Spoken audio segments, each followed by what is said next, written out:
आज पुनः हम महाराज जी के कुटिया में विराजमान हुए हैं और महाराज जी से आज कुछ मन में प्रश्न था, उसको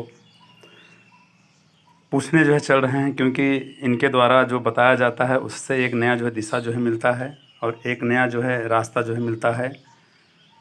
महाराज जी जय महाकाल। जय श्री महाकाल, जय श्री महाकाल। महाराज जी आपके चरणों कोट कोट प्रणाम।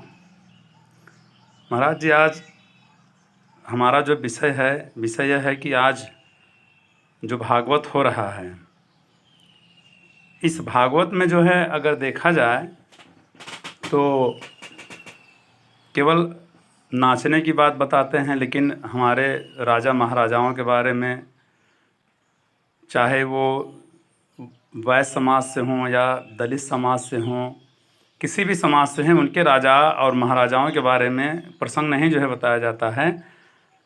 इस पे आप व्याख्या करें कि किस प्रकार का कथा और किस प्रकार का व्यास, किस प्रकार सत्संग सुनना चाहिए, इसके बारे में ज़रा हमें विश्लेषण बताइएगा।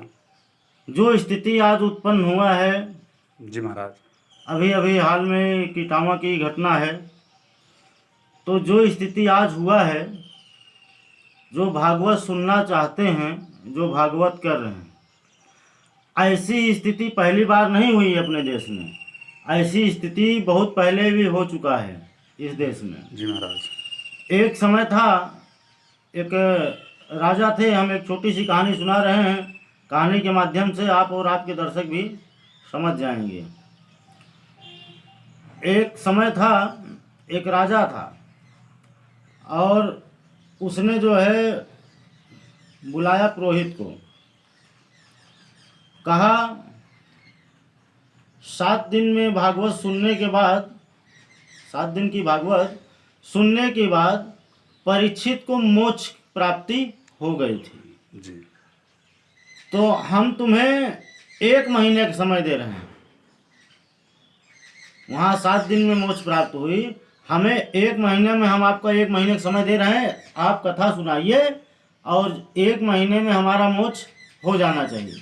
अगर मुझे मोक्ष की प्राप्ति नहीं हुई तो तुम्हें सूली पर चढ़ा दिया जाएगा।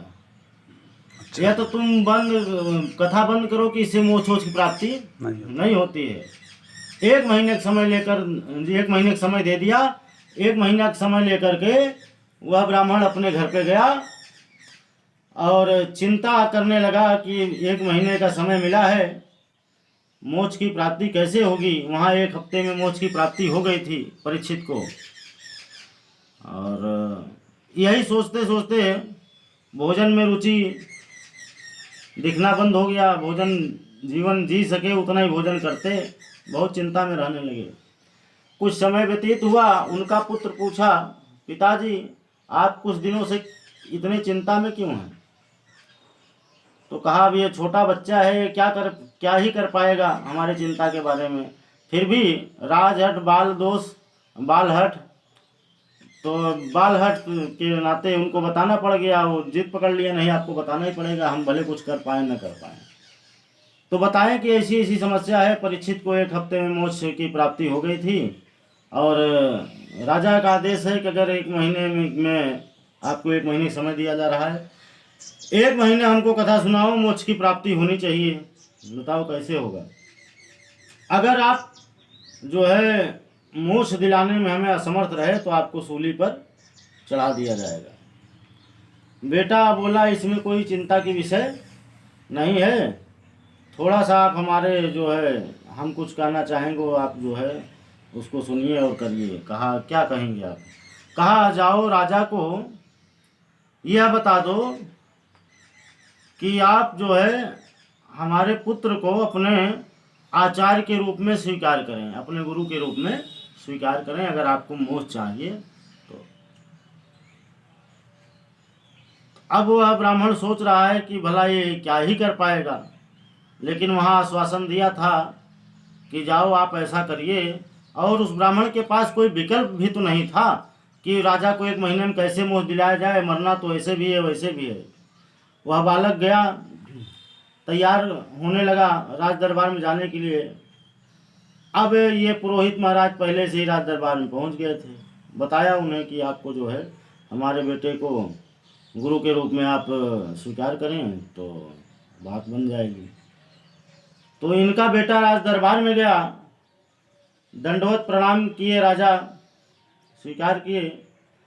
तो उनका पुत्र कहता है अब हमारे आदेश का भी पालन होना चाहिए। अपने लोगों से, अपने मंत्रियों से भी कहो हमारे आदेश का तुरंत पालन करेंगे, बिना कुछ जाने समझे। अगर हम कोई चीज़ आदेश कर दें तो उसका वो पालन करेंगे ही करेंगे, ऐसा आश्वासन दिया। कहा ठीक है। तो कहा मंत्रियों, राजा को जो है बंदी बना लो, इस खंभे से राजा को बांध दो। मंत्री मुख दर्शन हो गए। राजा ने कहा कि जो आदेश का तुरंत पालन होना चाहिए, क्योंकि इस समय मैं कोई राजा नहीं हूँ, इस समय मैं एक शिष्य हूँ और हमारे गुरु का आदेश है। तो मंत्रियों ने बांध दिया और पिताजी उसके सोच रहे हैं कैसा पागलपन है, राजा को ही खंभे में बांध दे रहा है। कहा अब मेरे पिताजी को भी दूसरे खंभे में बांध दो।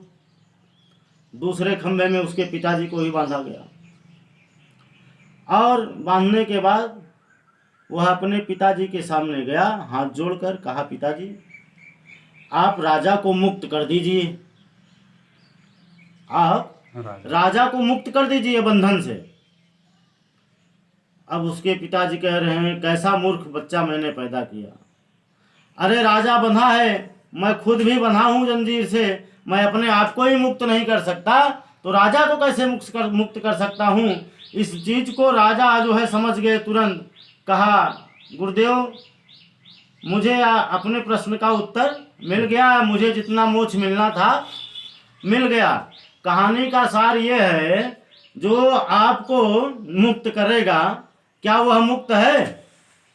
अगर वह मुक्त नहीं है तो आपको कैसे मुक्त कर देगा? क्या उसके पास मोक्ष धरा है? क्या पड़ा है उसके पास मोक्ष? अगर उसके पास मोक्ष नहीं है, वो मोक्ष के बारे में नहीं जानता है तो आपको कैसे मोक्ष दिला देगा वो? तो आज का जो है ऐसे श्रोता हैं और ऐसे वक्ता हैं, और भागवत में लिखा है भागवत कथा वाचने का अधिकार किसको है? किसी वर्ण के व्यक्ति को नहीं है। कथा वाचने का अधिकार किसको है? विरक्तो, उसमें लिखा है विरक्त, जो विरक्त हो और विष्णु भक्त हो ऐसे ब्राह्मण ही कथा कर सकते हैं। तो विरक्त कौन है? हम तो जानते हैं जहाँ तक सारे लोग गृहस्थ ही हैं, उसमें विरक्त कौन है? जो विरक्त हो यह कथा कहने का अधिकार सिर्फ उसी को है, ना कि कोई भी जो है पढ़ लिया पोथी इसके बाद शुरू कर अपना ढोल मजीरा ले लिया शुरू कर दिया भागवत। ये सबके लिए भागवत नहीं है। भागवत के जो श्रोता हैं, श्रोता भी सबको भागवत का रस पिलाया भी नहीं जा सकता, ऐसा भागवत ही कह रहा है। देवताओं को मना कर दिया, देवताओं को भी मना कर दिया गया।